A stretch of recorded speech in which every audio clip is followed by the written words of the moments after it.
जशी संध्याकाळ होत जाते तशी शरूची गडबड असते, ती म्हणजे बाहेर खेळायला जायची. आणि आजही तेच झालं. शरूचे बाबा बाहेर गेले होते, ते आल्यानंतर आम्ही असंच गप्पा मारत मारत बाहेर गेलो आणि आईस्क्रीम खायचा बेट ठरला.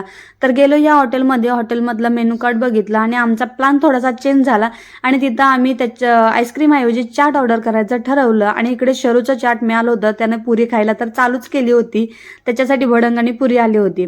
तर इथे जी टिश्यूची ट्रेन होती ती मला प्रचंड आवडली होती आणि आता आम्ही वाट बघतोय ते म्हणजे आमची ऑर्डर कधी येते. त्यानंतर काही वेळात आमची ऑर्डर आली ती म्हणजे शेवपुरी. प्रत्येक ठिकाणचं चाट फूड एन्जॉय करायला, काहीतरी टेस्ट बघायला का मजा येते. त्यामुळे आम्ही जिकडे जाईल तिकडे चाट फूड काही ना काहीतरी ऑर्डर करतच असतो. तर आता ही मला खूप आवडली शेव आणि इकडचं वातावरण पण खूप छान होतं. ही ट्रेन आहे ना ती शरूला पण खूप आवडली, त्याच्याबरोबर मस्ती करायची, त्यानंतर काही सोडली नाही.